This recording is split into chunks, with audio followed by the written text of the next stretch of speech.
వంశీ గారు ఇక్కడ, వంశీ గారు, వంశీ గారు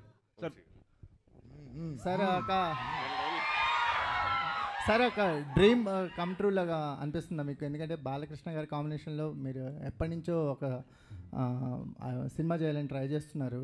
ఇప్పుడు విజువల్స్ చూసిన తర్వాత ఒక ఐ ఫీస్ట్ కనిపించింది. నిజంగా ఒక ఫ్యాన్ ప్రొడ్యూసర్ అయితే ఎలా ఉంటుందో ఆ రేంజ్ కనిపించింది విజువల్స్లో కానీ, అపీరియన్స్లో కానీ, బాలకృష్ణ గారి అపీరియన్స్లో కానీ.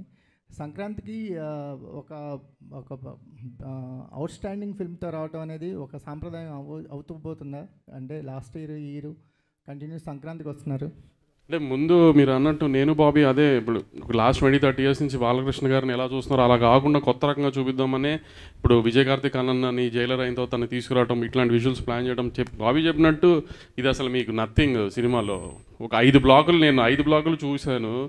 థియేటర్లు రేపు మామూలుగా ఉండదు. ఒక 5 బ్లాకులు సినిమాలో. ఇది అసలు మీకు నథింగ్. చిన్న చిన్న చిన్న అన్నింటిలో చిన్న చిన్న ముక్కలు కట్ చేశాడు బాబీ ఊరికే మీకు చూపిస్తానికి.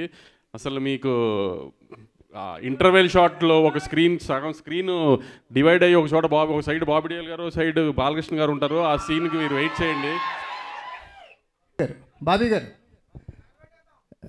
సార్ అంటే ఇద్దరు మాస్ హీరోస్తో పనిచేసిన ఎక్స్పీరియన్స్ ఉంటే వాల్టర్ వేరే గారు, చిరంజీవి గారు కావచ్చు, అంతకుముందు మాస్ మహారాజు గారు అయినా, ఇప్పుడు బాలకృష్ణ గారైనా, ఈ ఎక్స్పీరియన్స్ అనేది ఈ జర్నీని ఎలా చూస్తారు మీరు? బాలకృష్ణ గారితో ఈ జర్నీని ఎలా చూస్తారు?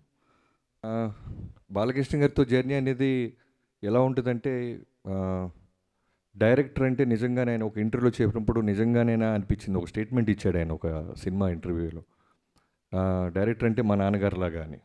నిజంగానే ఉంటుందా? ఒక డైరెక్టర్ నాన్నగారులాగా చూస్తారనుకున్నాను, కానీ నిజంగా చెప్తున్నాను, హీ విల్ కమ్ లైక్ ఒక స్కూల్కి వెళ్తున్న పిల్లోళ్ళలాగా వచ్చి, నాకేం తెలియదు మీరు చెప్పండి చేస్తాను. గుర్రం ఎక్కంటే ఎక్కుతారు, తల నరకంటే నరుకుతారు, కొండ మీద నుంచి దూకాలంటే దూకుతారు, ఎనీథింగ్ మీరు ఏం చెప్తే క్లీన్ వైట్ పేపర్. అలాంటి హీరో నేను ఇప్పటిదా చూడలే. అంటే మీకు అదే చెప్తున్నా కదా, నేను చాలా దాచుకోవాల్సి వస్తుంది. ఎందుకంటే చాలా ఈవెంట్స్ ఉంటాయి. నాకు తెలుసు ఈ సినిమా మా టీం అందరం చూసి చెప్తున్నాం. అన్ని ఈవెంట్స్ వస్తాయి, సెలబ్రేషన్స్. ఒకటైతే చెప్తాను, దాచుకున్నది యాక్చువల్గా midnight 1:30, 2 o'clockకి షూట్ జరుగుతుంది. 2 మీకు తెలియదు ఏం లేదు. జనరల్గానే యంగ్ హీరోసే టైర్డ్ అయిపోతారు. నైట్ షూట్ అంటేనే నైట్ షూటా అంటారు. అలాంటిది ఆల్మోస్ట్ 13 రోజులు 14 రోజులు ఒక ఎపిసోడ్ తీసాం. నైట్ 2 o'clockకి విపరీతమైన చలి. ఆ చలిలో గుర్రం ఎక్కాలి. నేను ఆయనకి చెప్పకుండా డూప్ని ఏదన్నా బ్యాలెన్స్ చేద్దామా అంటే వీణొచ్చి గుర్రం నేను కదా ఎక్కాలి అని ఆయనే గుర్రం ఎక్కి ఒక అడవిలో గుర్రాన్ని పరిగెత్తిస్తూ చేతిలో బర్న్ అవుతున్న ఒక స్వర్డ్ని పట్టుకొని చేసాం. ఒక చిన్న మూమెంట్ క్యాప్చర్ చేసాం. సో అది మీకు మీరే ఆలోచించండి ఎలా ఉంటుందో. అలాంటిది ఒక డైరెక్టర్గా విట్నెస్ చేస్తున్నప్పుడు ఒక హీరో చేస్తుంటే ఎంత కిక్ వస్తుందో మనకి. అది బాలయ్య గారితో స్పెషల్.